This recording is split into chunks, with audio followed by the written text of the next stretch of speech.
సమయంలో తూర్పుగోదావరి జిల్లా జడ్మేడపాడు నుండి దేవుని దాసులు బి సత్యమన్న అన్నగారు మనకు వాక్యం అందిస్తారు.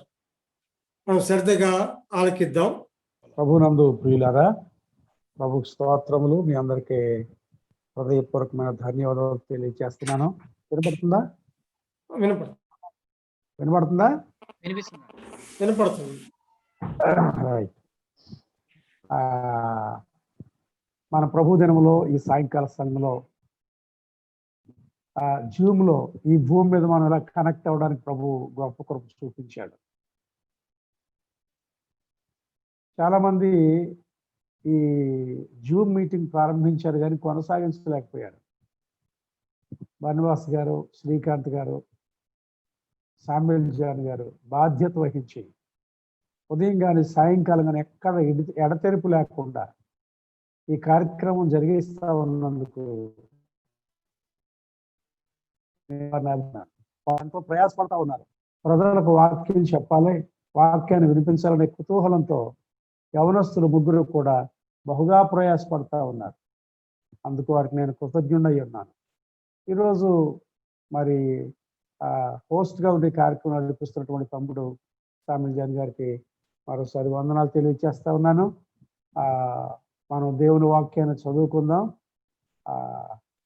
మరి జాన్లీ యోహాను మొదటి పత్రిక అందిస్తున్నాడు. యోహాను మొదటి పత్రిక అబ్బాయి నా 3వ కుమారుడు. నేను యోహాను 2వ పత్రిక, 3వ పత్రిక, యోధా పత్రిక వరుసగా ఉన్నాయి కదా. ఆ ప్రభు చిత్తమైతే ఇప్పుడు 3వ పత్రికలో కొన్ని సంగతులు చెప్తాను. యోహాను రాసిన 3వ పత్రికలో కొన్ని సంగతులు మీతో చెప్తున్నాను. ఇప్పుడు మీరెవరు కొద్దిమందికి పంపించిన కనెక్షన్ కానీ నేను చాలా మందికి పంపించాను. ముఖ్యంగా నా స్నేహితులు మరియు మా స్థానిక సంఘాలు, నేను ఏ సంఘాల్లో పనిచేస్తున్న వారందరూ కూడా దాదాపుగా కనెక్ట్ అయ్యి దేవుని వాక్యాన్ని వింటా ఉన్నారు. ఎందుకంటే వాక్యం వెళ్ళడం ద్వారా ప్రజలు మేలుంటారు. చీకట్లో వెలిగించేది దేవుని వాక్యం, ఆత్మల తెప్పరలు చేసేది దేవుని వాక్యం. కనుక అతి శ్రేష్టమైన వాక్యాన్ని మనం ఈ సాయంకాలం వినడానికి ప్రభుత్వ కృపకు స్తోత్రములు. సహోదరులు ఎవరైనా అన్మ్యూట్ చేసుకుని యోహాను రాసిన 3వ పత్రిక చదివి వినిపిస్తారా? యోహాను రాసిన 3వ పత్రిక. శ్రీకాంత్ కానీ, బన్వాస్ గారు కానీ, లేకపోతే సామ్యుల్ జాన్ గారు కానీ యోహాను రాసిన 3వ పత్రిక స్పష్టంగా నెమ్మదిగా చదివి వినిపిస్తారా?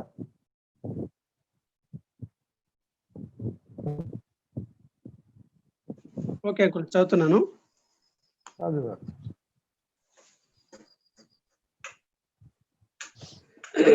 పెద్దనైన నేను సత్యమును బట్టి ప్రేమించు ప్రియుడైన గావినకు శుభమని చెప్పి రాయినది.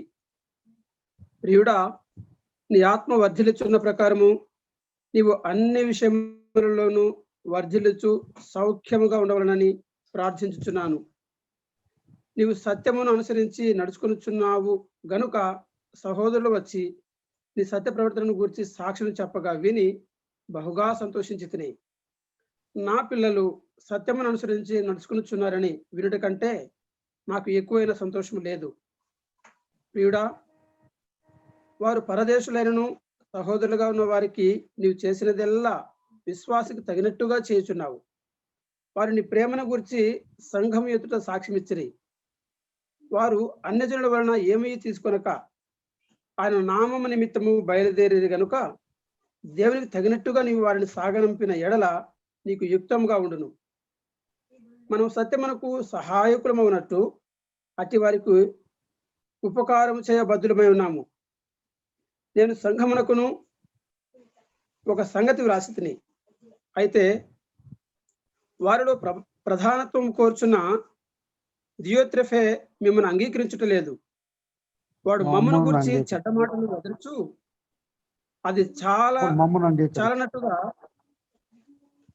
సహోదరులను తానే చేర్చుకొనక వారిని చేర్చుకున్న మనస్సు గల వారిని కూడా పరచుచు సంఘంలో నుండి వారిని వెలివేయుచున్నాడు. అందుచేత నేను వచ్చినప్పుడు వాడు చేయుచున్న క్రియలను జ్ఞాపకం చేసుకుందును. ప్రియుడా, చెడు కార్యమును కాక మంచి కార్యమును అనుసరించి నడుచుకునము. మేలు చేయవాడు దేవుని సంబంధి, కీడు చేయవాడు దేవుని చూచిన వాడు కాడు. దేమేత్రియు అందరి వలనను సత్యములను మా సాక్ష్యము సత్యమైనదని నీవెరుగుదువు. అనేక సంగతులు నీకు రాయవలసి ఉన్నది కానీ సిరాతోను కలముతోను నీకు వ్రాయ నాకు ఇష్టం లేదు. శీఘ్రముగా నిన్ను చూడ నిరీక్షిస్తున్నాను. అప్పుడు ముఖాముఖిగా మాట్లాడుకునేదము. నీకు సమాధానం కలుగును గాక. మన స్నేహితులు నీకు వందనములు చెప్పుచున్నారు. నీ యొద్దనున్న స్నేహితులకు పేరు పేరు వరుసను వందనములు చెప్పుము. ప్రభు తన వాక్యాన్ని దీవించును గాక. చిన్న మాట నేను కూడా ప్రార్థన చేస్తాను. మహాపరిశుద్ధుడును మహోన్నతుడును మహాఘనుడునైన ప్రియమైన పరలోకపు తండ్రి, క్రీస్తు పరిశుద్ధ నామములో ఈ సాయంకాల సమయంలో మిమ్మల్ని స్తుతించి ఘనపరుస్తూ ఉన్నాం. కొన్ని స్థలాల్లో ఫిజికల్గా భౌతికంగా కూడుకొని నిన్ను సేవించే భాగ్యం ఇచ్చారు, మీకు స్తోత్రములు. మరలా ఈ జూమ్ మీటింగ్లో మేము కనెక్ట్ అయ్యే వాక్యమైన అవకాశం మాకు దయచేశారు, మీకు స్తోత్రములు. పాటలు పాడిన వారిని బట్టి మీకు స్తోత్రములు.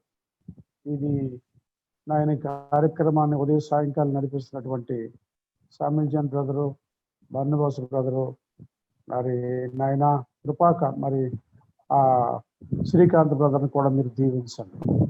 వారి ప్రయాస ప్రతిఫలం దయచేయండి. వందనములు, స్తోత్రములు. దయగల మా తండ్రి, కనెక్ట్ అయిన ప్రతి వారిని దీవించమని, మా నాయన మా తండ్రి, మీ దాసుని బలహీనుడిని, మిక్కిలి బలహీనుడిని మీరే సహాయం చేసి మీ ఆత్మ ద్వారా ప్రతి మాట పలకడానికి సహాయపడమని, నన్ను ప్రక్షాళన చేయమని, నా పెదవులు నాలుగు శుద్ధీకరించమని, మనం చేతుకుంటూ పలికే ప్రతి మాట సూటిగా హృదయాలకు చేరినట్లు, హృదయాలను తాకునట్లు, హృదయాలను మండించినట్లు ఒక మా ప్రభువ మా తండ్రి నూతనమైన అనుభవాన్ని మాకు దయచేయమని, యేసు ఒక అమ్మాయి అనుభవం అనుగ్రహించమని యేసు క్రీస్తు ప్రభు నామములో ప్రార్థించి వేడుకుంటున్నాం తండ్రి. ఆమేన్. ప్రభునందు ప్రియులారా, సాయంకాల సమయంలో మనం ఇంకా భూమి మీద ఉంటుండగా ఈ జూమ్లో కలుసుకుని దేవుని వాక్యాన్ని ఆలకించడానికి ఒక మంచి అవకాశాన్ని ప్రభు మనకు దయచేశాడు. ప్రభువుకి ఎన్నో స్తోత్రము. జూమ్లో కనెక్ట్ అయినటువంటి వారు అనేకులు వాక్యాన్ని విని మేలు పొందుతూ ఉన్నారు. కొందరు ఫోన్ చేసి, మరికొందరు మెసేజ్ పెట్టి మాట్లాడుతున్నప్పుడు నా మట్టు నాకు ఎంతో సంతోషంగా ఉంది. కనుక ఈ ప్రోగ్రాం చాలా ప్రయోజనకరంగా ఉందని నేను ప్రభువుని స్తుతిస్తూ ఉన్నాను.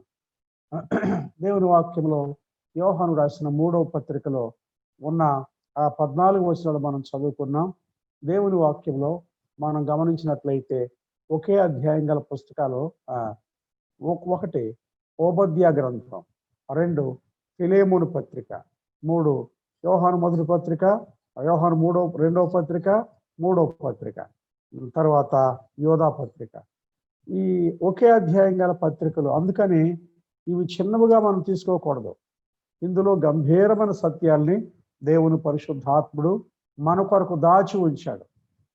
ఇది బైబిల్ స్టడీ కనుక కొంచెం తీరిగ్గా విషయాలు చెప్పుకుందాం. ఒకే అధ్యాయం గల పుస్తకాలు ఓబద్య ఒకే అధ్యాయం గలది, ఫిలేమోను ఒకే అధ్యాయం, యోహాను 2వ పత్రిక ఒకే అధ్యాయం, యోహాను 3వ పత్రిక ఒకే అధ్యాయం, యోధా పత్రిక ఒకే అధ్యాయం. ఇప్పుడు యోహాను పత్రికను గురించి గమనిస్తున్నప్పుడు యోహాను 5 పుస్తకాలు రాశాడు. 1 సువార్త రాశాడు, 2 1, 2, 3 పత్రికలు రాశాడు, 3 ప్రకటన గ్రంథం రాశాడు. నేను మరలా చెప్తున్నాను, యోహాను సువార్త రాశాడు, పత్రికలు 3 రాశాడు, ప్రకటన గ్రంథం రాశాడు. సువార్తలో సాల్వేషన్, రక్షణ అనే అంశాన్ని మనం గమనిస్తాం. రక్షణ. నా ద్వారా ఎవడైనా లోపల ప్రవేశించిన ఎడల వాడు రక్షించబడిన వాడై.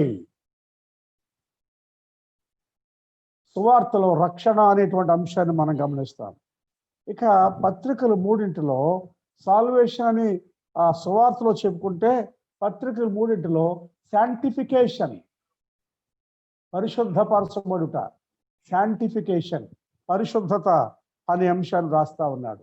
ఇక ప్రకటన గ్రంథంలో గ్లోరిఫికేషన్, సంఘము మహిమగల సంఘంగా ప్రభు సన్నిధిని ప్రభువుని ఎదుర్కొనే సంఘంగా ఉంటుందని మనం గమనించగలుగుతున్నాం. నేను మరలా చెప్తా ఉన్నాను, ఇది బైబిల్ స్టడీ కనుక యోహాను సువార్త సాల్వేషన్, యోహాను 3 పత్రికలు శాంటిఫికేషన్, యోహాను రాసిన ప్రకటన గ్రంథం గ్లోరిఫికేషన్ అని మనం చెప్పుకోవచ్చు. యోహాను గురించి ఇంకా మనం గమనించినట్లయితే యేసు క్రీస్తు ప్రభు ఆంతరంగిక శిష్యులు అంటారు. పేతురు, యాకోబు, యోహానుల్ని యేసు ప్రభు యొక్క ఆంతరంగిక శిష్యులు అంటారు. యేసు ప్రభు శిష్యులు ఎంతమంది అంటే మనం సులువుగా చెప్తాం 12 మంది అని. ఈ 12 మందిలో కూడా పేతురు, యాకోబు, యోహాను అనే వారు ఆంతరంగిక శిష్యులు అని చెప్తారు. ఎందుచేత ఆంతరంగికమైన శిష్యులు అంటే, యేసు ప్రభు ఈ ముగ్గురిని మాత్రమే 3 స్థలాలకు తీసుకుని వెళ్ళాడు. 1 యాయీరు ఇంటికి తీసుకువెళ్ళాడు, 2 రూపాంతరపు కొండ మీద తీసుకువెళ్ళాడు, 3 గెత్సెమనే తోటలోకి తీసుకువెళ్ళాడు. హలో అక్క అన్న అర్థమవుతుందా? 1 యాయీరు ఇంటికి తీసుకువెళ్ళాడు, 2 రూపాంతరపు కొండ మీద తీసుకువెళ్ళాడు, 3 గెత్సెమనే తోటలోకి తీసుకుని వెళ్ళాడు. ఎందుకు ఈ ముగ్గురిని ప్రత్యేకించాడు ప్రభు అని గమనించినట్లయితే, యాయీరు ఇంట ఆయన శక్తికి సాక్షులుగా ఉండాలని. యాయీరు కుమార్తె జబ్బు చేసింది, అయితే ఆమె చనిపోయింది. ఆ చనిపోయిన సందర్భంలో యేసు ప్రభు ఆ గృహంలోనికి వెళ్ళి, చిన్నదానా లెమ్మని నీతో చెప్తున్నాను కానీ ఆ చిన్నది లేచి కూర్చున్నది. ఆ భోజనం పెట్టమని ప్రభు చెప్పినట్లు వాక్యములో గమనిస్తా ఉన్నాం. మృతులను బ్రతికించే మృత్యుంజయుడు మన ప్రభు అయిన యేసుక్రీస్తు. కాబట్టి యాయీరు ఇంటికి ముగ్గురు ఎందుకు తీసుకువెళ్ళాడంటే ఆయన శక్తికి సాక్షులుగా ఉండాలి అని. రెండవదిగా మరి రూపాంతరపు కొండ మీద ఎందుకు తీసుకుని వెళ్ళారు? యేసుక్రీస్తు రూపాంతరము చెందాడు ఆ రూపాంతరపు కొండ మీద. ఒక లీల చూపించాడు, ఒక మహిమను అక్కడ చూపిస్తా ఉన్నాడు. మోషే, ఏలియాలు వచ్చి ప్రభువుతో సంభాషిస్తా ఉన్నారు. ఆ సందర్భంలో వారు శిష్యులు బోర్లుగా పడిపోయారు. ఇవి సువార్తల్లో మనం చదువుకుంటాం.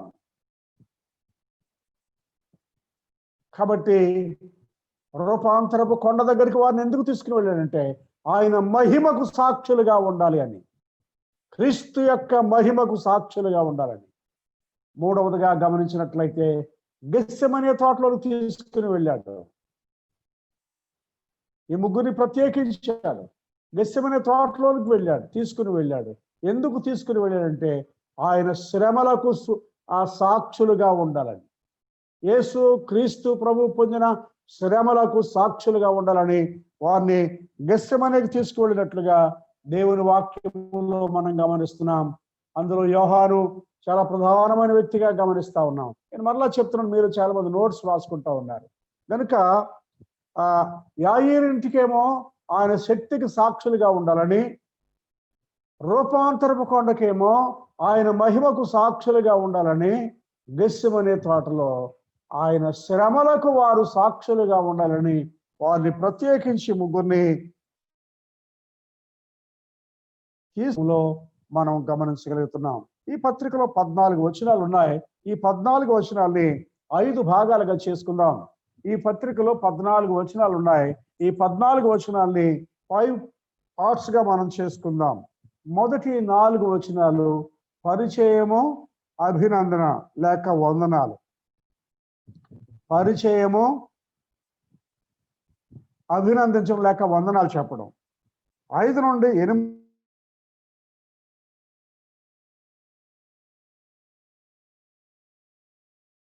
మనం విందాం. 5 నుండి వరకు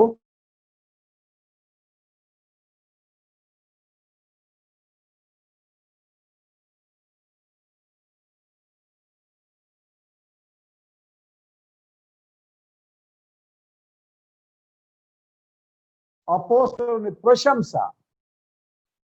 12వ వచనంలో దేమేత్రి విషయంలో ప్రశంసిస్తా ఉన్నాడు యోహాను, అపోస్తలుని ప్రశంస. ఇక 13, 14 వచనాల్లో ఆ క్లుప్త వివరణ ఇచ్చి ముగించాడు, ముగింపు. నేను మరలా చెప్తున్నాను, మొదటి 4 వచనాలు అపోస్తలుని పరిచయము, అభినందన. 5 నుండి 8 వరకు అపోస్తలుని హెచ్చరిక. 9, 11 అపోస్తలుని ఆక్షేపణ. 12 అపోస్తలుని ప్రశంస. 13, 14 కొన్ని విషయాలు వివరించి ముగింపు అని మనం చెప్పుకోవచ్చు. ఇది ఈ ఒక్క అధ్యాయం గల పత్రిక యొక్క భాగాలుగా మనం గమనించగలుగుతూ ఉన్నాం. యోహాను గురించి మనం గమనించినట్లయితే, మీరు మొదటి వచనాలు చదివారు కదా, ఏమని చదివారు? పెద్దనైన నేను సత్యమును బట్టి ప్రేమించు ప్రియుడైన గాయు. ప్రేమించే అపోస్తలుడు, వయసులో పెద్దవాడు, ప్రేమించే అపోస్తలుడు. ముందు అవుట్లైన్స్ చెప్పేసుకుందాం. ప్రేమ అపోస్తలుడు. రెండవ వచనంలో ప్రార్థించే అపోస్తలుడు. 3, 4 వచనాల్లో ఆనందించే అపోస్తలుడు. 5, 8 వచనాల్లో హెచ్చరించే అపోస్తలుడు. 9, 11 వచనాల్లో ఆక్షేపణ చెప్పిన అపోస్తలుడు. 12వ వచనంలో ప్రశంసించిన అపోస్తలుడు. 13, 14 వచనాల్లో ముగింపు, కొద్ది సంగతులు వివరించి ముగించిన వాడిగా ఉన్నాడు. 7 సంగతులు నేను మరలా చెప్తున్నాను. 1, ప్రేమించే అపోస్తలుడు. 2, ప్రార్థించే అపోస్తలుడు. 3, ఆనందించే అపోస్తలుడు. 4, హెచ్చరించే అపోస్తలుడు. 5, ఆక్షేపణ చెలిపే అపోస్తలుడు లేక విమర్శించే అపోస్తలుడు. 6, ప్రశంసించే అపోస్తలుడు. 7, ముగింపు. కొన్ని సంగతులు వివరించి పత్రిక ముగించినట్లుగా దైవ గ్రంథంలో యోహాను గురించి మనం చదువుకున్నాం. ఈ పత్రికలో ఉన్న 5 వ్యక్తులు. 1, యోహాను. 2, గాయు. 3, దేవుని పని కొరకు పంపించబడిన దేవుని సేవకులు. 4, దియోత్రెఫే. 5, దేమేత్రి. ఈ చిన్న పత్రికలో 5 క్యారెక్టర్స్, 5 రకాల వ్యక్తుల జీవితాన్ని మనం గమనించగలం. 1, యోహాను. 2, గాయు. 3, పంపబడిన ప్రభు రాయబారులు. 4, దియోత్రెఫే. 5, దేమేత్రి. 5 రకాల క్యారెక్టర్లు ఈ చిన్న పత్రికలో మనం గమనించగలుగుతూ ఉన్నాం.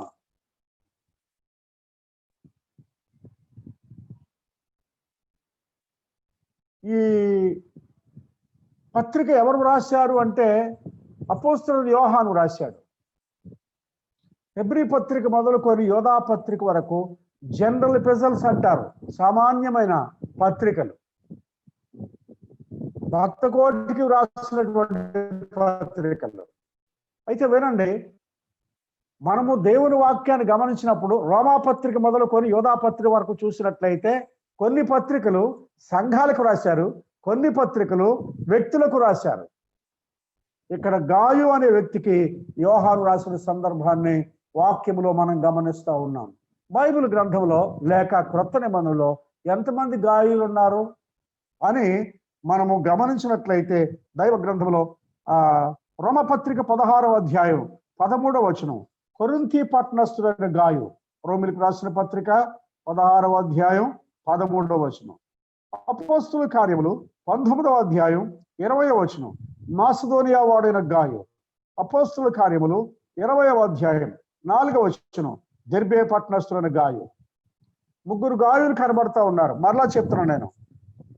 రోమా 16, 13 కొరింథీయుడు, అపోస్తలుల గారు 19, 20 మాసిదోనియా వాడు, అపోస్తలుల గారు 24 దెర్బే పట్టణస్థుడు.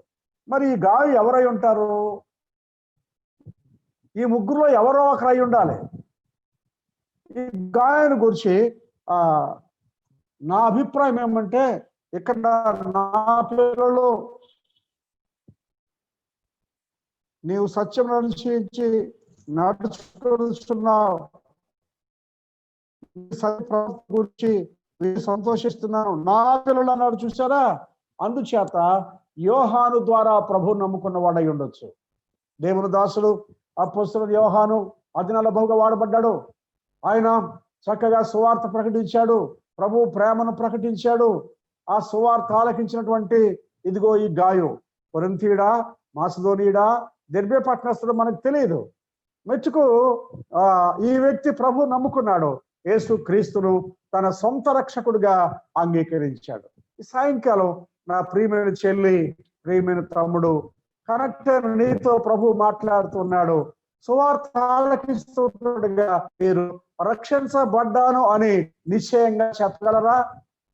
నేను నిశ్చయంగా చెప్పగలనండి, నా రక్షణ నిశ్చయం అండి అని చెప్పగలరా?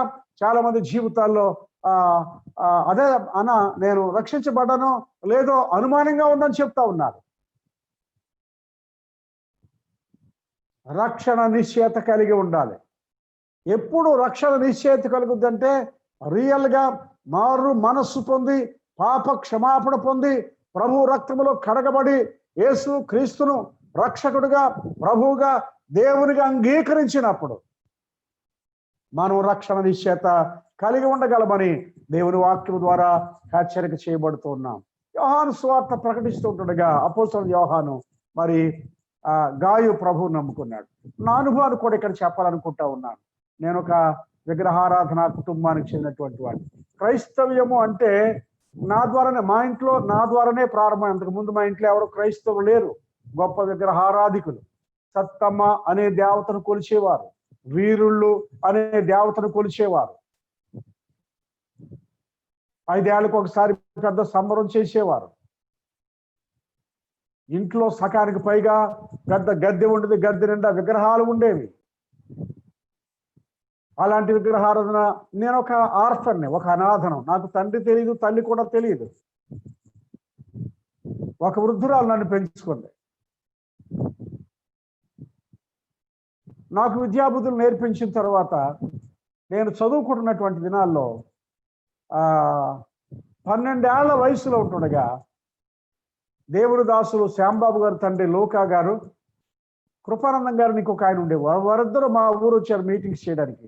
నేను ఏదో మామూలుగా వెళ్ళి కూర్చున్నాను మీటింగ్లో. అప్పుడప్పుడు వెళ్ళేవాని, ఆ వేళ కూడా వెళ్ళాను. ఆ వేళ రాత్రి ప్రభువు నా హృదయాన్ని కదిలించాడు. ఆ దైవ సేవకులు సువార్త చెప్పగా ఆ రాత్రి నేను ప్రభువు నమ్ముకోవడానికి ఇష్టపడ్డాను.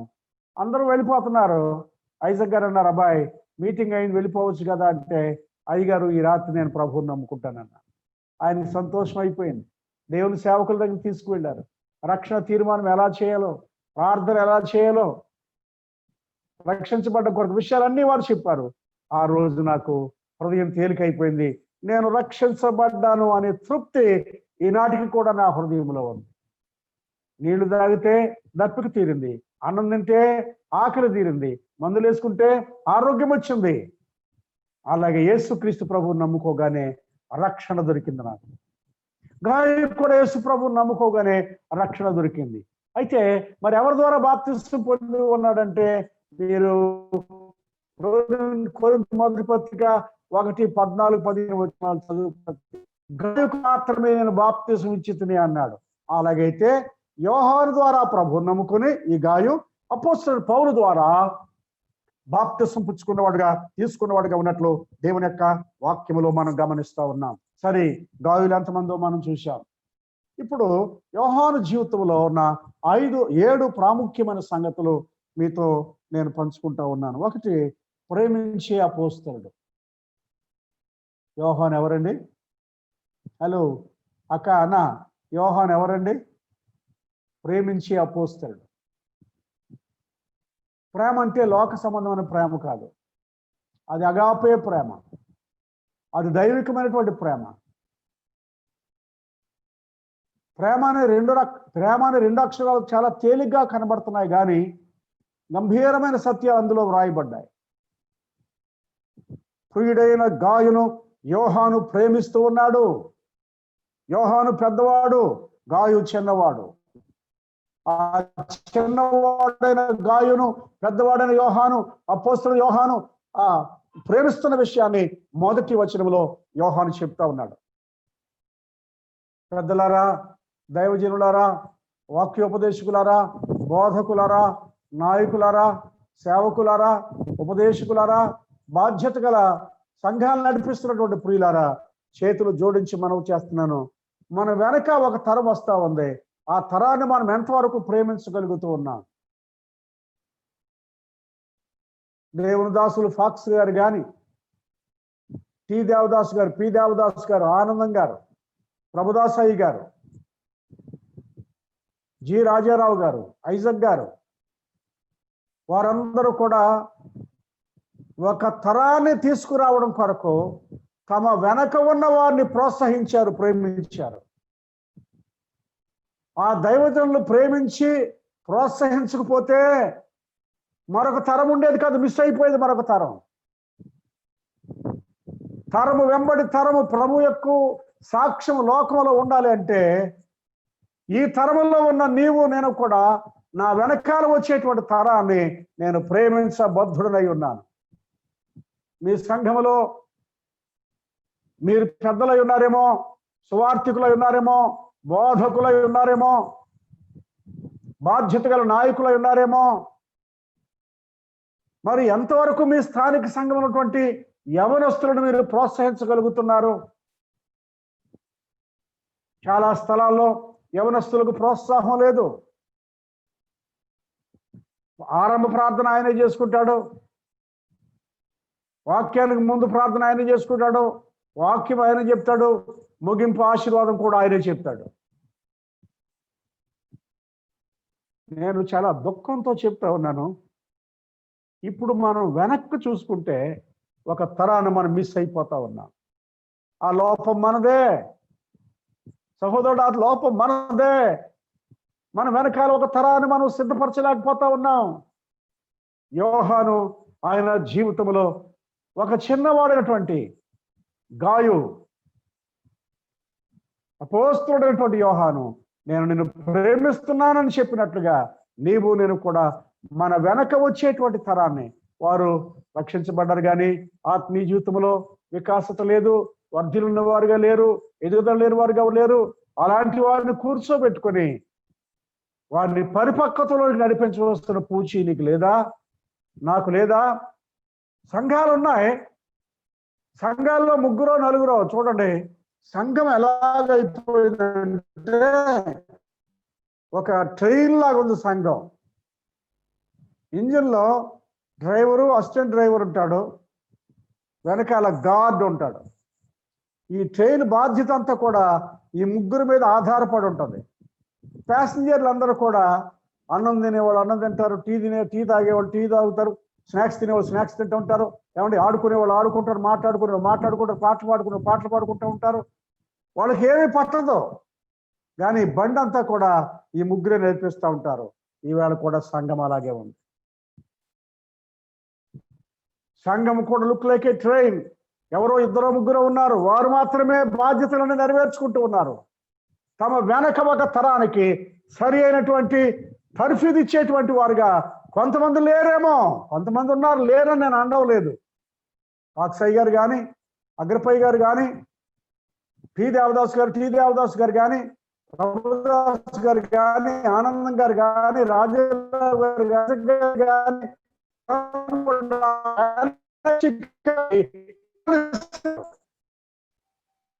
మనం సాగుతో మరి మరొక తాళాలి.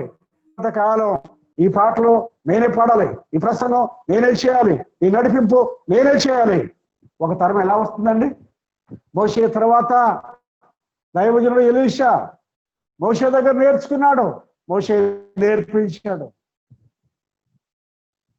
ప్రభు తర్వాత శిష్యులు, పౌలు తర్వాత తిమోతి, ఏలియా తర్వాత ఎలీషా. వెనకటి తరాన్ని సిద్ధపరిచినట్లుగా ప్రియమైనటువంటి దైవ జనాంగమా, దేవుని ప్రజలారా, మనము మన వెనక వస్తున్నటువంటి ఆ యువతరాన్ని ప్రేమించి వారిని ప్రోత్సహించాలి, వారిని బలపరచాలి. వాక్య వికాసం వారి హృదయాల్లో కలుగునట్లు మనము ప్రయత్నం చేయాలి. వాక్య పరిపక్వతలోనికి వారిని నడిపించాలి. యోహాను ప్రోత్సహిస్తూ గాయు పెద్దవాడనైనటువంటి నిన్ను ప్రేమిస్తున్నానయ్యా, ప్రేమించే గాయం, ప్రేమించి అనేకమైన సంగతులు నేర్పించి ఉంటాడు. అలాగే నీవు నేను కూడా మన సంఘములో ఉన్నటువంటి ప్రభు కొరకు జీవించే యవనస్తులను ప్రేమించాలి అని దేవుని వాక్యం మనతో ప్రేమను గురించి సుదీర్ఘమైన ప్రసంగం చేస్తాం. ఒకసారి మా ప్రాంతానికి ఒక దొరగారు వచ్చారు. ఆయన ముందు ఒక ఆయన వాక్యం చెప్పాడు ప్రేమను గురించి. ఆ దొరగారు అన్నాడు, గిల్లు చూడు, ఆ వ్యక్తిని గిల్లు చూడు, ఎంత ప్రేమ ఉందో అర్థమవుద్దని చెప్పాడు. ప్రేమ ఉందో లేదో బయటపడద్దని చెప్పాడు. ఓ ప్రియమైన సోదరి సోదరులారా, ఈ సాయంకాల సమయంలో దేవుని పరిశుద్ధాత్మ మనతో మాట్లాడుతున్నాడు. నేను దైవికమైన ప్రేమ కలిగి ఉన్నానా? దేవుడు ప్రేమ స్వరూపం చెప్తాను. దేవుడు లోకాన్ని ఎంతో ప్రేమించాడని చెప్తాను. శాశ్వతమైన ప్రేమతో ప్రేమించాడని చెప్తాను. మహాప్రేమతో ప్రేమించాడని చెప్తాను. ప్రేమను గురించి సుదీర్ఘమైన ప్రసంగం చేస్తాను. కానీ ఎంతవరకు ప్రేమించగలుగుతున్నాను? ఇదిగో పాత నిబంధన ఏం చెప్పిందంటే నీ పొరుగు వాడిని ప్రేమించమని చెప్పింది. క్రొత్త నిబంధన ఏం చెప్పిందంటే నీ సహోదరుని ప్రేమించమని చెప్పింది. దేవుని చేతనే ప్రేమించడం నేర్పించబడ్డాం. తెస్సలోనికే మొదటి పత్రిక 4:9 మనం చదువుకుంటాం.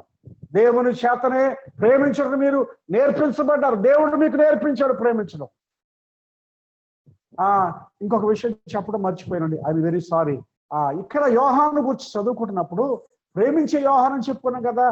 అంతకు ముందు యోహాను ఎలాంటి వాడో చెప్పిన 2-3 వచనాలు దేవుని వాక్యములో నీ కొరకు నేనే చదివి వినిపిస్తాను. దైవ గ్రంథములో నుండి లూకా సువార్త 10వ అధ్యాయంలో ప్రభువు చేత పిలువబడ్డాడు యోహాను. ప్రభువును వెంబడిస్తున్నాడు యోహాను. కొండ మీద ప్రసంగాలు కూడా విన్నాడు యోహాను. అయితే యోహాను యొక్క ప్రవర్తన ఎలా ఉందో ఒక్కసారి మనం దైవ గ్రంథంలో చూద్దాం. చూడండి, లూకా సువార్త 10వ అధ్యాయం లేక 9వ అధ్యాయం, క్షమించండి, 54-55 వచనాలు. సమరయ పట్టణస్థులు యేసు ప్రభుని చేర్చుకొనని కారణంగా ప్రభు యెరూషలేమునకు వెళ్ళ అభిముఖుడైనందున శిష్యులలో యాకోబును యోహానునది చూచి, ప్రభువా, ఆకాశం నుండి అగ్ని దిగి వీరిని నాశనము చేయనట్లు మాకు ఆజ్ఞాపించుము. మేము ఆజ్ఞాపించుట నీకు ఇష్టమా? ఈ యోహాను ప్రేమించడానికి ముందుగా ఎలాంటి వాడో ఆయన స్వభావాన్ని, ఆయన స్వాభావికాన్ని గమనించినట్లయితే ప్రభుతో చెప్తున్నాడు, ప్రభువా, ఈ సమరయులు మనల్ని చేర్చుకోలేదు కనుక ఒక్కసారి నీవు ఆజ్ఞాపించు మాకు, ఒక్కసారి మాకు సెలవు, ఆకాశం నుంచి అగ్ని దిగి రాజేస్తాం. పాత నిబంధనలో ఒక ప్రవక్త ఉన్నాడు, అగ్ని ప్రవక్త. ఎవరైనా చెప్పండి, అందరూ మ్యూట్లో ఉన్నారు కదా. పాత నిబంధనలో ప్రవక్త ఉన్నాడు, ఎవరైనా? ఏలియా ప్రవక్త. రాజులు 2వ గ్రంథం 1వ అధ్యాయంలో ఆకాశం నుంచి అగ్ని దింపాడు. అలాగా మాకు కూడా చేయడం కొరకు నువ్వు సెలవే, ఆకాశం నుంచి అగ్ని దింపుతాం. ఏంటి? ప్రభుతో ప్రభు చేత పిలువబడ్డాడు, ప్రభుతోనే ఉన్నాడు, కొండ మీద ప్రసంగం విన్నాడు. సాత్వికులు ధన్యులు, వారు భూలోకమును స్వతంత్రించుకుంటారు. దీన మనసు గల వారు ధన్యులు, నీతి నిమిత్తమై ఆకలి తప్పులు గలవారు ధన్యులు. ఈ ధర్మసూత్రాలన్నీ కూడా యోహాను విన్నాడు, కానీ వంట పట్టించుకోలేదు. సాత్వికులు ధన్యులు ఉందా లేదా? బైబిల్లో ఉంది. బైబిల్ ఉంది, కానీ మరి మన హృదయంలో ఉందా? హలో, ఆ సాత్వికు నీలో నాలో ఉందా? ఇక్కడ యోహాను సాత్వికుడు గలేడు. ఆకాశం నుంచి అగ్ని కురిపిస్తాను అని చెప్తున్న విషయాన్ని దేవుని యొక్క వాక్యంలో మనం గమనించగలుగుతున్నాం. మార్కు సువార్త 3వ అధ్యాయం 17వ వచనంలో కూడా ఇలా వ్రాయబడింది. చూడండి, మార్కు సువార్త 3వ అధ్యాయం 17వ వచనం.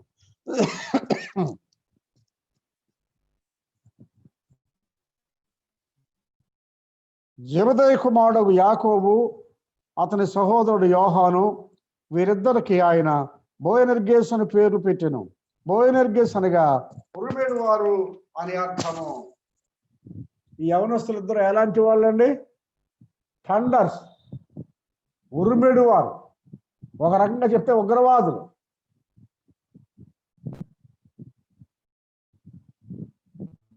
ఉరిమిడి వారుగా ఉన్నారు. ఆకాశం నుంచి అగ్ని కురిపిస్తాం నువ్వు సెలవిస్తే అని చెప్తున్నటువంటి ఈ యోహానులో యేసు ప్రభువును నమ్ముకున్న తర్వాత, ప్రభు పునరుత్థానుడైన తర్వాత ఆయనలో ఎంతో మార్పు మనం గమనిస్తున్నాం. కారణం ఏమంటే యోహాను సువార్త 13వ అధ్యాయం 23వ వచనంలో యేసు రొమ్మున ఆనుకొని ఉన్న యోహాను. శిష్యులందరూ కొంచెం కొంచెం దూరంగా ఉంటారు, కానీ యోహాను యేసు ప్రభుకి రొమ్ములో ఉంటారు. రొమ్ము దేనికి సాదృశ్యం? రొమ్ము ప్రేమకు సాదృశ్యం, రొమ్ము సహవాసానికి సాదృశ్యం. అలాగైతే శిష్యులందరికంటే ఎక్కువగా దైవికమైన ప్రేమను ఆకలింపు చేసుకున్నవాడు, అవగాహన చేసుకున్నవాడు, అర్థం చేసుకున్నవాడు యోహాను. గనుక ప్రియుడైన గాయునకు, ఓ గాయు, పెద్దనైన నేను నిన్ను ప్రేమించున్నాను అని మొదటి వచనములో యోహాను చెప్పిన విషయాన్ని గమనిస్తా ఉన్నాం. సత్యమును బట్టి ప్రేమించు ప్రియుడైన గాయునకు శుభమని చెప్పి వ్రాయినది. యోహాను పెద్దవాడు, యోహాను ప్రేమించేవాడు. మనము కూడా సంఘములో మన తోటి సహోదరి సహోదరులను ఒకరిని ఒకరు మనం ప్రేమించబద్ధులమై ఉన్నాం. ప్రేమ లేని వాడు చీకట్లో ఉన్నాడు, ప్రేమ లేనివాడు ఏమండి మరణమందున్నాడు, ప్రేమ లేనివాడు కయ్యని వంటి వాడు, ప్రేమ లేనివాడు దేవుని సంబంధి కాడు. ఈ యోహాను రాసిన విషయాలని మన బైబిల్లో ఉన్నాయి, కానీ మన హృదయంలో ఉందా? దేవుని వాక్యములో ఉన్న విషయాలు మన హృదయంలోకి తెచ్చుకుందాం. యోహాను మారిపోయాడు, అద్భుతంగా ప్రేమించేవాడిగా ఉన్నాడు. ఎవరో చెప్తుంటే విన్నాను, పండు వృద్ధాప్యం 95 ఏళ్ల వయసులో లేవలేని స్థితిలో ఉన్నప్పుడు ఈ ఊరు నుంచి వేరే గ్రామానికి తీసుకువెళ్ళాలంటే ఆయన మంచం మీద పడుకోబెట్టుకొని శిష్యులైనటువంటి వారు మోసుకుని వెళ్తా ఉండేవారంట. ఆ మోసుకుని వెళ్తా ఉంటుంటే అబ్బాయి కలించండి అనేవారంట. యోహాను మంచం దించితే ఆయన అనేవాడంట, మీరు ఒకరినొకరు ప్రేమించుకోండి, నాడండి వెళ్ళిపోదాం అనేవాడు. మరలా కొంత దూరం వెళ్ళిన తర్వాత మరలా మంచం కిందకు దించేవారట, మరలా ఇదే చెప్పాడట, మీరు ఒకరినొకరు ప్రేమించుకోండి. అందుకే ఆయనను గూర్చి భక్తులు ఏం చెప్పారంటే ప్రేమ అపోస్తలుడు యోహాను. ఆయన ప్రభు ప్రేమను అర్థం చేసుకున్నాడు, ప్రేమను అనుభవించాడు, ఇతరులకు ప్రభు ప్రేమను పంచాడు. అలాగే నీవు నేను కూడా మన జీవితాల్లో ప్రేమను పంచవలసిన వారంగా ఉన్నాం. మనం ద్వేషించకూడదు, పొరుగు వారిని పురుగులాగా చూసే దినాలు ఇవి. నీ తోటి సహోదరులను అలా చూడవద్దు. వారు బీదవారు కావచ్చు, ఆహార పనులు సరిగా లేని వారై ఉండొచ్చు, వస్త్రాలు సరిగా లేని వారై ఉండొచ్చు, నీడ లేని వారై ఉండొచ్చు. ఏది ఏమైనా కానీ యోహాను వలె వారిని మనం ప్రేమించే వారంగా ఉండాలని యోహాను మనకు నేర్పిస్తా ఉన్నాడు. కనుక ప్రియమైన సోదరి సోదరులారా, మొట్టమొదటి మాట ప్రేమించే యోహాను. రెండవ మాట మనం గమనించినట్లయితే చూడండి, 2వ వచనం చివరిలో ఉంది, అన్ని విషయంలో వర్ధిల్లుచు సౌఖ్యముగా ఉండవాలని ప్రార్థించుచున్నాను. ప్రార్థించే యోహాను. Very simple words, very simple versus. చాలా సామాన్యమైన వచనాలే కానీ గంభీరమైన సత్యాల్ని ఈ సాయంకాలం ప్రభు మనకు అందిస్తా ఉన్నాడు. ప్రేమించే అపోస్తలుడు, ప్రార్థించే అపోస్తలుడు. ప్రార్థన గురించి కూడా మనం సుదీర్ఘమైన ప్రసంగాలు చేస్తాం. ప్రార్థన చేస్తూ ప్రసంగికుడు ఎక్కడ లోపం చెప్పాడో ఆ ప్రార్థనలో లోపాలు సరిచేసేవారంట కొంతమంది. డిఎల్ మూడి గారు ఒక రోజున వాక్యం చెప్తా ఉన్నాడంట. అది విజ్ఞాపన కూటం. విజ్ఞాపన కూటంలో క్లుప్తంగా వాక్యం చెప్పి ముగిస్తే ఒక యవనస్తుడు మోకరించి, ప్రభువా, మూడి గారు ఇక్కడ ఇలా చెప్పారు, ఈ వచనం కూడా కలిపితే బాగుండును, ఆ వచనం కూడా కలిపితే బాగుండును, ఈ వచనం దగ్గర ఇంకా ఎలా వివరిస్తే బాగుండని చెప్తా ఉంటే మూడి గారి కోపం వచ్చేసి, స్టాప్ యువర్ ప్రేయర్. ఇది ప్రసంగానికి పంగనామాలు ఎత్తే కూటం కాదు, ఇది ప్రసంగాన్ని విమర్శించే సమయం కాదు. This is the prayer meeting. ఇది ప్రార్థనా కూటం అన్నాడట. ఇలాంటి వాళ్ళు కూడా ఉన్నారు మన సంఘాల్లో. ప్రార్థన చేయమంటే ప్రసంగాలకి పేర్లు పెట్టేవాళ్ళు. కనెక్ట్ అయిన నీవు నేను నా ప్రసంగానికి మార్కులు వేయడానికి నేను కనెక్ట్ ఈ జూమ్లోకి తీసుకురాలేదు. కొంతమంది ఎలా మాట్లాడాడు బ్రదర్ అంటే యావరేజ్గా మాట్లాడాడు బ్రదర్ అంటారు. మరికొంతమంది భలే మాట్లాడాడు బ్రదర్ అంటారు. మరికొంతమంది అబ్బా అద్భుతం బ్రదర్ అంటారు. నిన్ను మార్కులు వేయడానికి ప్రభు ఈ జూమ్లో కనెక్ట్ చేయలేదు. నీవు మేలు పొందాలని జూమ్లో కనెక్ట్ చేశాడు. కనుక ప్రార్థన చాలా ప్రాముఖ్యమైంది. దైవజనుడు యోహాను గాయు ఆత్మీయ జీవితం కొరకు, శరీర సౌఖ్యం కొరకు ప్రార్థన చేస్తా ఉన్న విషయాన్ని దైవ గ్రంథంలో మనం గమనిస్తూ ఉన్నాం. మనం ఏ విషయాలు ప్రార్థిస్తామో ప్రార్థన ఎందుకు నమ్మకం కలిగి ఉండాలి. చాలాసార్లు ప్రార్థిస్తాం కానీ ప్రార్థన మీద మనకు నమ్మకం ఉండదు. ఏమో జరుగుద్దో జరగదో,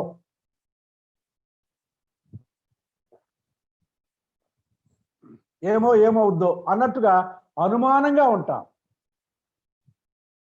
ఒకసారి వర్షాలు లేనటువంటి దేశం ఆ దేశం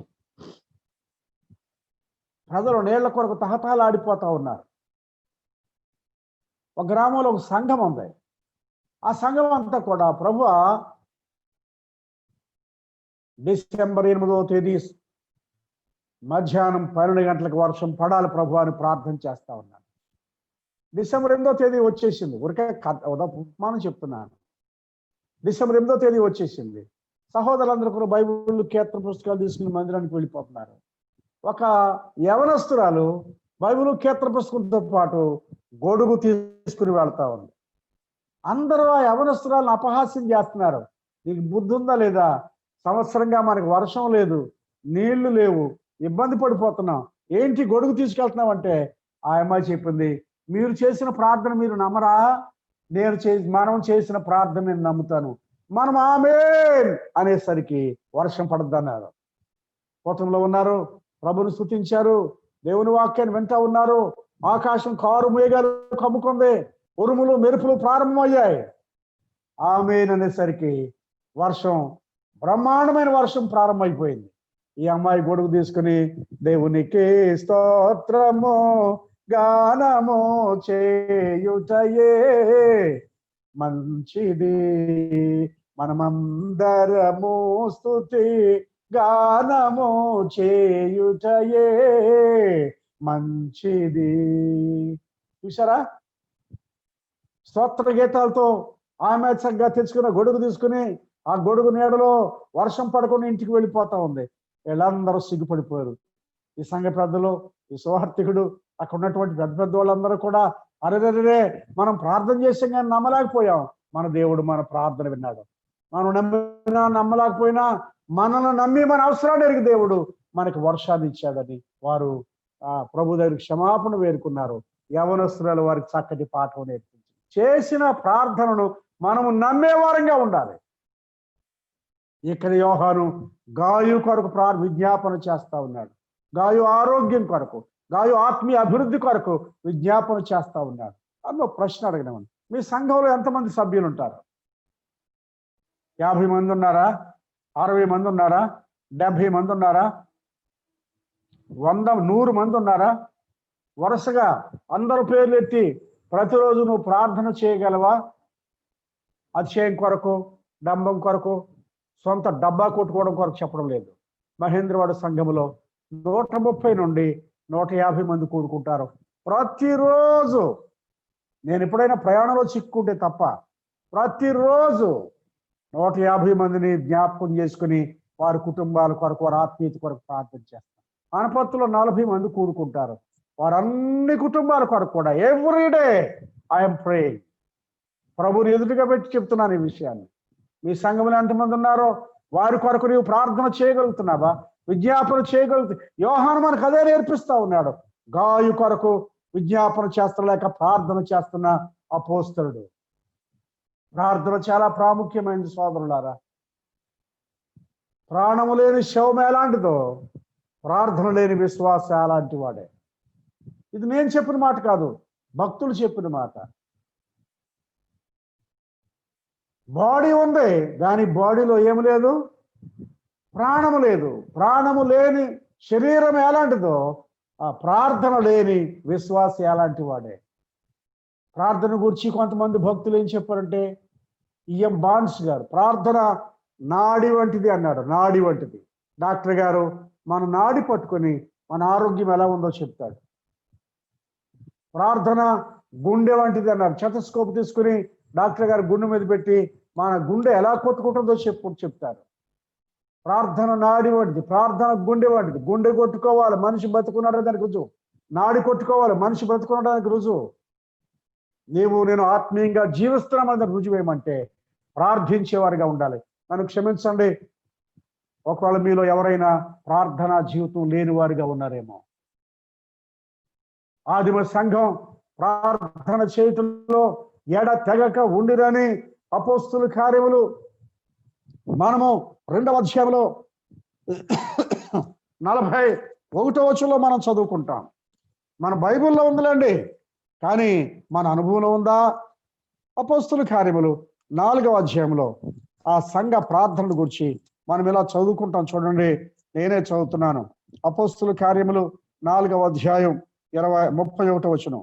వారు అంటే దేవుని బిడ్డలు ప్రార్థన చేయగానే వారు కూడి ఉన్న చోటు కంపించెను. ఏం చేస్తే? ప్రార్థన చేస్తే వారు కూడి ఉన్న చోటు కంపించింది. అప్పుడు వారందరూ పరిశుద్ధాత్మతో పొందిన వారే కాదు, పరిశుద్ధాత్మను 2వ అధ్యాయంలో పొందారు.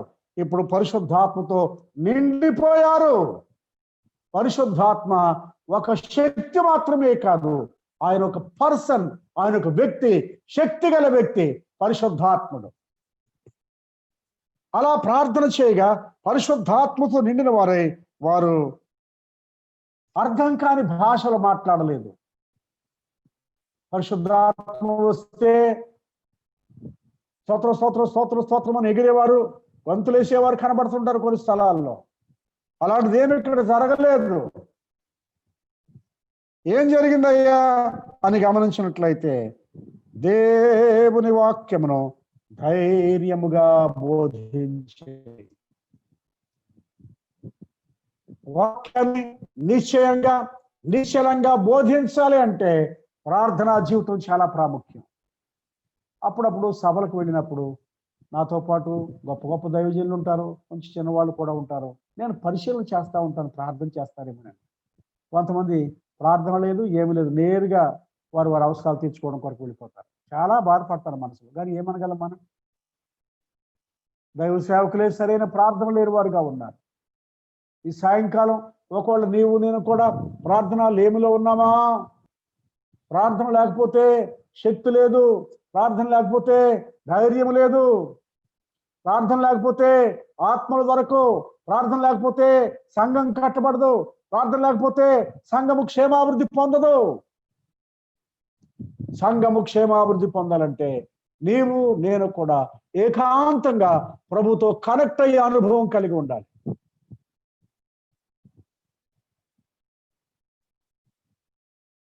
ప్రభుతో కనెక్ట్ అయ్యాను. వేకుజామునే లేచి ప్రభుతో మనం కనెక్ట్ అయినప్పుడు దైవికమైన శక్తిని ప్రభు సన్నిధిలో మనం పొందుతాం. నేను అనుభవంతో చెప్తున్నాను ఈ విషయాన్ని. అలాంటి వారు మీరు కూడా ఉన్నారు, లేరని నేను అంటాను. ఒకవేళ అలాంటి అనుభవం లేని వారు ఎవరైనా ఉన్నట్లయితే మేల్కొండి,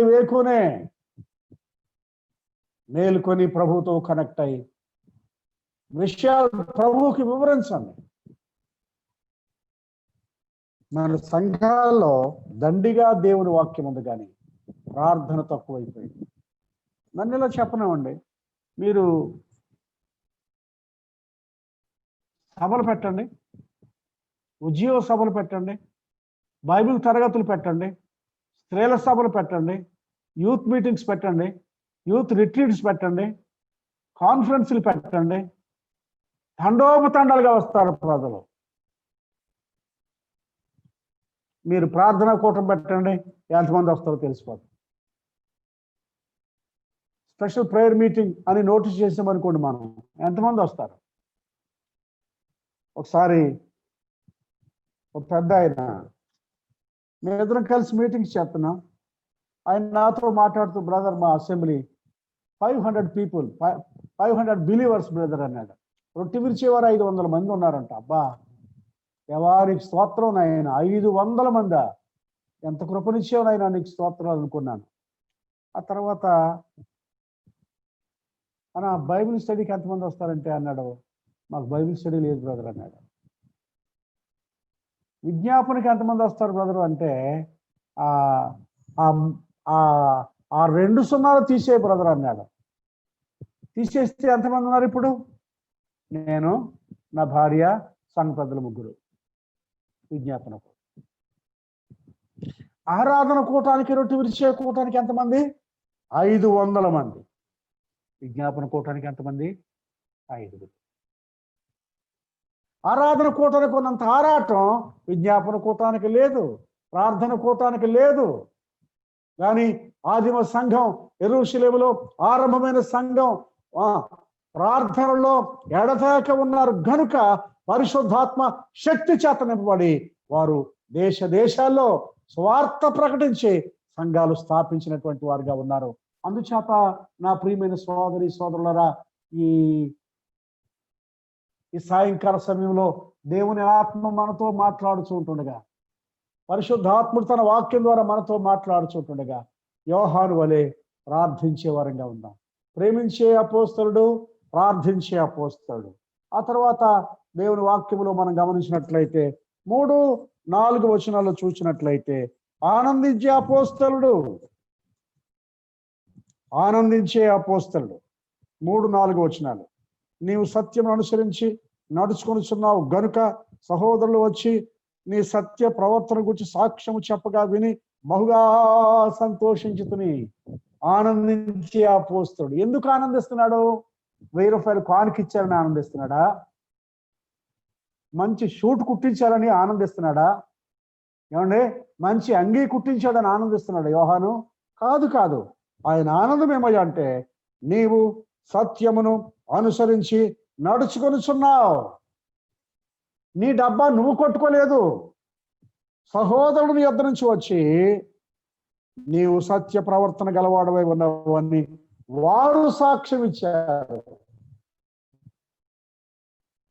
దేవుని వాక్య సత్యమును అనుసరించటను బట్టి యోహాను ఆనందిస్తున్నాడు. ఆహా, నేను ప్రభువులోకి సంపాదించినటువంటి గాయు వాక్య సత్యాన్ని నెరవేరుస్తూ ఉన్నాడు. వాక్య సిద్ధాంతాన్ని తూచా తప్పకుండా నెరవేరుస్తూ ఉన్నాడు. ఇప్పుడు సంఘాలన్నీ కూడా చాలా స్థలాల్లో డిస్టర్బ్ అయిపోయాయి, గలిబిలైపోయాయి. ఒక్కొక్క చోట ఒక్కొక్క విధానంగా మారిపోయింది. విమర్శ కాదు, హృదయంలో ఉన్నటువంటి వేదన, హృదయంలో ఉన్నటువంటి బాధ. ఒకే సత్యం మీద సాగిపోవలసినటువంటి మనం కొన్ని స్థలాల్లో ఆయా రీతులుగా డిస్టర్బ్ అయిపోయాయి కరోనాను బట్టి. యోహాను సిటీలో ప్రారంభమైనటువంటి ఈ కరోనా ఊహకు అందకుండా ప్రపంచమంతా లాక్డౌన్ చేసి పాడేసింది. నిన్న శనివారం కాక అవతల శనివారం ఇంగ్లాండ్లో 2,50,000 మంది పాజిటివ్ వచ్చారట. ఒక్క రోజునే మరలా సెకండ్ వేవ్ ప్రారంభమైందంట.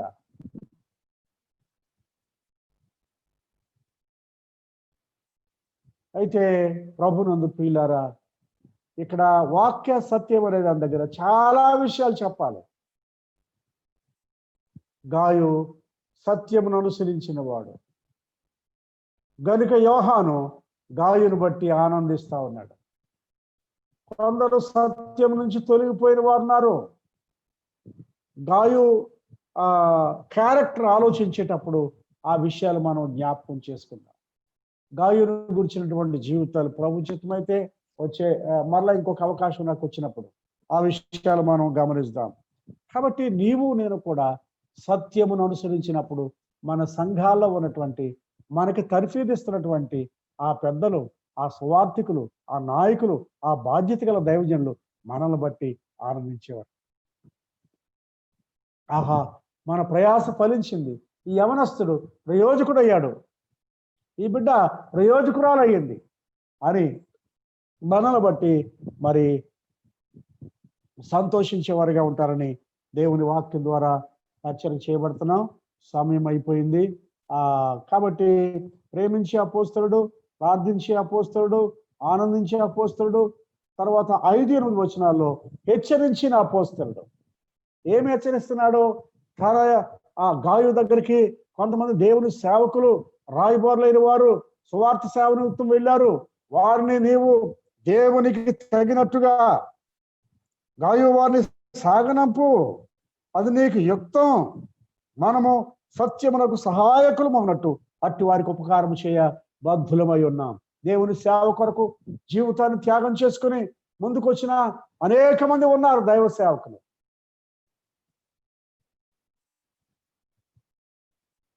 అలా సేవకు ముందుకు వచ్చినటువంటి దైవ సేవకులకు మనము ఉపకారము చేయ బద్ధులమై ఉన్నాం, ఇది నీకు యుక్తం అని దైవజనుడు యోహాను గాయును హెచ్చరిక చేస్తా ఉన్నాడు. సోదరి సోదరులారా, దేవుని సేవ చేసే దేవుని సేవకుల్లో కొంతమంది సంపన్నులు ఉన్నారు, కొంతమంది బాగా సంపన్నులు ఉన్నారు. కానీ అదే సమయంలో దేవుని సేవ చేసే వారిలో అనేకులు ఇంటి అద్దె కట్టుకోలేని వారు కూడా ఉన్నారు. పూట గడవని వారు, ఈ లాక్డౌన్ పీరియడ్లో పూట గడవని వారు కూడా కటకటలాడిపోయారు. అలాంటి వారికి మనం సహాయం చేయ బద్ధులమై ఉన్నాం.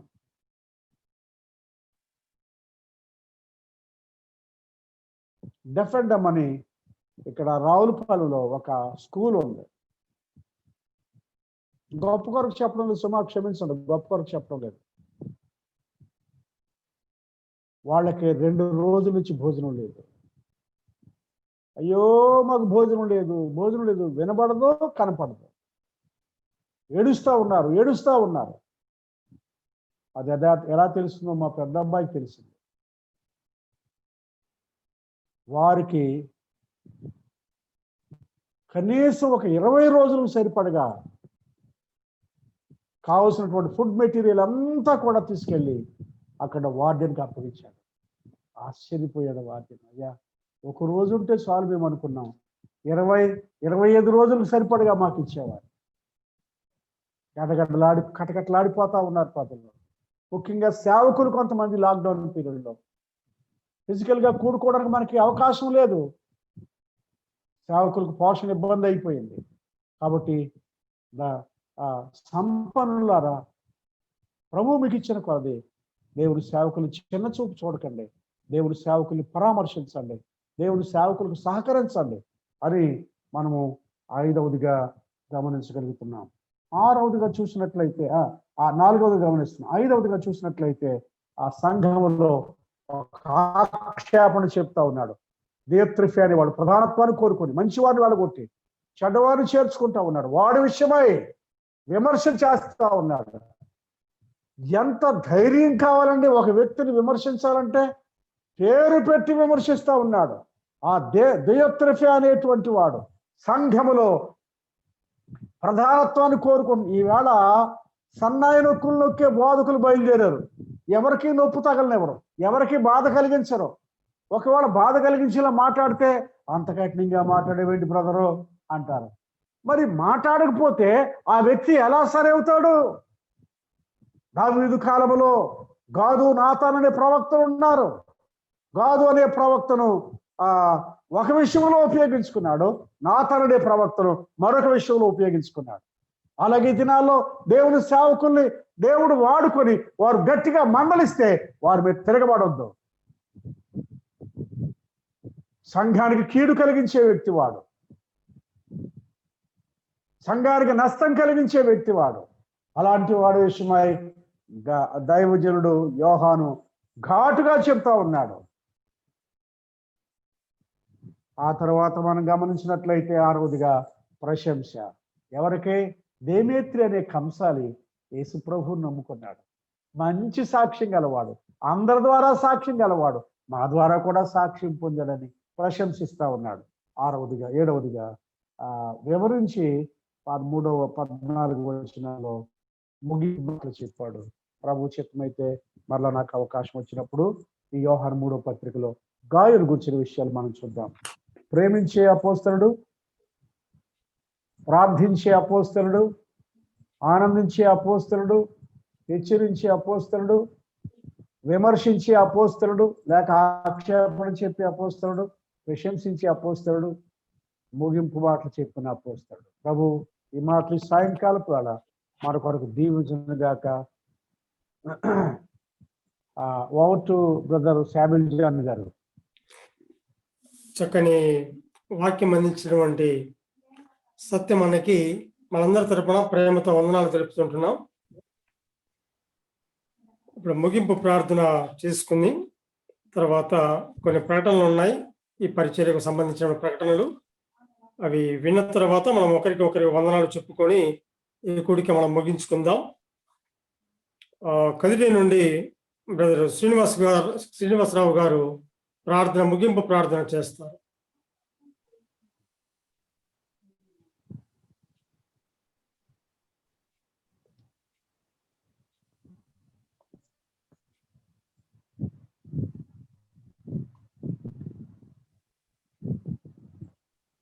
బ్రదర్ వినపడుతుందా? శాశ్వతమైన ప్రేమతో ప్రేమిస్తున్న మా గొప్ప దేవా, మీ ఘనమైన శ్రేష్టమైన అమూల్యమైన పవిత్రమైన నామమును బట్టి మీ పాదములకు స్తోత్రములు చెల్లిస్తున్నా. ఈ దినము మా ప్రభు దినం. ఉదయకాలంలో మా ప్రభువుని ఘనంగాను మర్యాదగాను క్రమంగాను ఆయా స్థానిక సంఘాలలో చేరి సహోదరులుగా పరిశుద్ధులుగా దేవుని సేవకులుగా ప్రభా మిమ్మల్ని ఆరాధించే భాగ్యం మీరు మాకందరికీ దయచేసినందుక మీకు స్తోత్రం చెల్లిస్తున్నా. దేవా, ఈ జూమ్ యాప్ కార్యక్రమాన్ని జూలై నెల 20వ తారీఖున ప్రారంభించిన మా సహోదరులను బట్టి మీ పాదములకు స్తోత్రములు చెల్లిస్తున్నాం. ప్రారంభ వాక్య సందేశముగా విదాసులను జడ్మెట్పాడు సత్యము గారిని మీరు వినియోగించి దావీదు జీవితంలో నుండి మీరు శ్రేష్టమైన తలంపులు సమీరు గ్రంథంలో నుండి ప్రభా మీరు మాకు అందించినందుక మీకు స్తోత్రం చెల్లిస్తున్నాం. మరొకసారి ప్రభా వర్తమానం అందించారు. ఈ జూమియా ప్రారంభమైన తర్వాత ఇది 3వ వర్తమానంగా యోహాను రాసినటువంటి 3వ పత్రికలో నుండి యోహాను భక్తుని జీవితంలో నుండి 7 సత్యాలను మీరు మాకు అందించినందుక మీకు స్తోత్రం చెల్లిస్తున్నాం. చేరవచ్చిన మా ప్రియులందరిని బట్టి మీ పాదములకు స్తోత్రములు చెల్లిస్తున్నాం. దేవా, ఉదయకాలం వీడియో కాన్ఫరెన్స్ పరిచర్య, ప్రతిదినం సాయంకాలం 3 నుండి 5 వరకు ప్రార్థన సదస్సు, ప్రతిదినము ప్రభా రాత్రి కాలంలో 8 నుండి 9 గంటల వరకు ప్రభా ఈ జూమ్ యాప్ కార్యక్రమాల ద్వారా కృపావాక్య సందేశాల ద్వారా అనేక మంది దైవ సేవకులను ఆహ్వానించి ఈ పరిచర్యలో భాగస్వాములను చేస్తూ ఈ పరిచర్య ద్వారా అనేక మందికి వర్తమానాలు అందించి వినిపిస్తుండగా మీరు కృప చూపమని ప్రార్థన చేస్తున్నాం. ఈ జూమ్ యాప్ లో కనెక్ట్ అయినటువంటి ప్రతి దాసుని బట్టి, ప్రతి సహోదరుని బట్టి, సేవకులను బట్టి, పెద్దలను బట్టి, పరిశుద్ధులందరిని బట్టి మీ పాదములకు స్తోత్రములు చెల్లిస్తున్నాం. ఇంకా ఈ పరిచర్య మీరు అక్కడ పర్యంతం భూలోకములో మేము జీవించినంత కాలం ఇలాగున నిరాటంకంగా ప్రభా కొనసాగుటకు మీరు కృప చూపమని, మీరు మహిమ పొందమని, మీ చిత్తాన్ని మా జీవితం పట్ల జరిగించి నెరవేర్చి మీరు మహిమ పొందమని వాక్యం అందించిన మీ దాసుని ఆయన కుటుంబాన్ని బహుగా బలపరచండి. మంచి ఆరోగ్యం ఉండి ముందున్నటువంటి రోజుల్లో ప్రభా మీ ఆత్మ పూర్ణంగా నింపి మీ పనిలో బలంగా వాడుకున్నట్టుగా మీరు కృప చూపమని ప్రార్థన చేస్తున్నాం. శామ్యూల్ జాన్ గారిని బట్టి, వర్ణబాసును బట్టి, సిద్ధం శ్రీకాంత్ని బట్టి మీకు స్తోత్రములు చెల్లిస్తున్నాం.